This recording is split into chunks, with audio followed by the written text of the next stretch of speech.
everything I did was just the wrong thing, and it was hard. Barbara Mandrell is a country music legend. Her incredible legacy is undeniable. But recently, one of her family members has decided to forge a very different kind of path towards fame and recognition. Christina Mandrell, Barbara's niece, was one of the contestants looking for love on season 27 of the hit dating show, The Bachelor. And her story is pretty interesting. It seems like she might just be exploiting the family name and everything else at her disposal to get her name out there and increase her social media brand. Christina was just 26 years old when she was announced on the show, and she was described as a content creator based out of Nashville. I guess she wanted to stay close to a place so important to country music, even if Barbara's roots were more based in California and Texas. Christina is the co-owner of a wedding and event planning business in Nashville, so weddings are pretty much in her blood. It makes sense that she'd be on The Bachelor, but she's also had a passion for entertainment and acting, and was even in Taylor Swift's 2009 music video for the song 15. She also was featured in Hannah Montana, the movie, After Darkness, and A Bell for Christmas. But her biggest credit by far is The Bachelor. Christina was on the season competing for the attention of Bachelor Zach Shawcross, but this wasn't her first rodeo when it came to marriage. Christina was in the process of getting divorced when she decided to enter the Bachelor universe. Being married one time made her really understand just how important the process was, and that she needed to be very careful before deciding who her partner would be, which is an understandable attitude to have in the middle of the divorce, but doesn't totally align with going on The Bachelor. After all, most of the contestants are seemingly just on there to grow their Instagram follower count. Christina had good reason to be cautious before entering into another relationship, and it wasn't just because of the fact that her first marriage didn't work out. When she joined The Bachelor, Christina already had a daughter named Blakely, who was 6 years old at the time. Christina knew that she had to be even more selective, since she wasn't just choosing someone for her, she was looking for someone for her daughter as well. You'd think, given all that, The Bachelor or any reality dating TV show would be the last place she'd look for a new man. But apparently, she still wanted to give it a shot. Christina's first husband is Blake Dennis, and they were married in May 2015. And this wasn't just some random fling. They had a long history together. In August of 2020, Christina took to social media to say that the couple was celebrating their 8th-year anniversary dating. So they first got together all the way back in 2012, when they were just teenagers. Not too long after that anniversary, they realized that maybe they had grown apart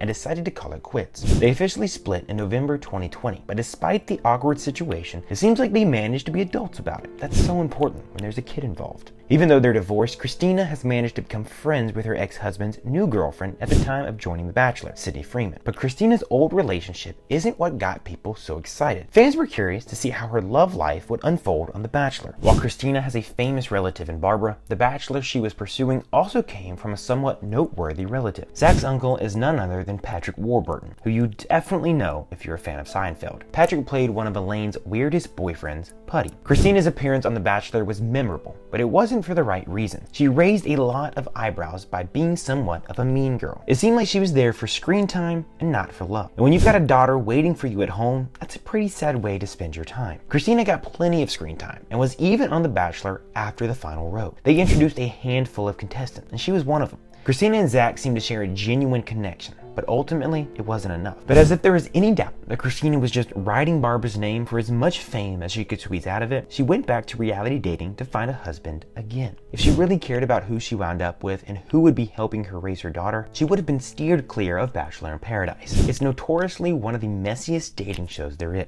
Still, Christina didn't leave that beach empty-handed. She met Braden Bowers on season 9 of Bachelor in Paradise. Braden had previously been a contestant on season 20 of The Bachelorette, trying to compete for Charity Lawson's hand in marriage. He was most noteworthy for always threatening to pack his bags and leave. Still, both being eliminated from their season seemed to be enough to get a conversation going. Christina and Braden left Bachelor in Paradise as a couple. You might think that would bring Christina's time on reality TV to a close. She would go home to be a mother to her daughter. But that's not what happened. Christina and Braden were both guests at the Golden Bachelor wedding of Jerry Turner, age 72, and Teresa Nist, age 70, on January 4th. Jerry and Teresa were the first senior citizens to enter the world of The Bachelor, and they somehow found love. But instead of just being there to witness the beautiful ceremony and have some fun at the party, Christina and Braden had to make the day about them. Braden, who emerged as somewhat of a villain on Bachelor in Paradise, pulled the ultimate villain move, and that's proposing at someone else's wedding. During an interview with Bachelor host Jesse Palmer, Braden revealed the news that after the wedding, he would be moving to Nashville with Christina. The two were going to make the 19-hour drive together from California to Tennessee with all his belongings. But as if that wasn't enough to share, Braden then got down on one knee and proposed. He wore his most formal cowboy hat and dangling earrings for the occasion. He told Christina that after spending time with her and her family, he realized that he found someone he could unapologetically be with, and he had no doubts that he wanted to spend the rest of his life with her. Braden tried to mention Jerry and Teresa by saying that they served as inspiration to him because he knew the time was limited, but that felt pretty shoehorned, like an afterthought.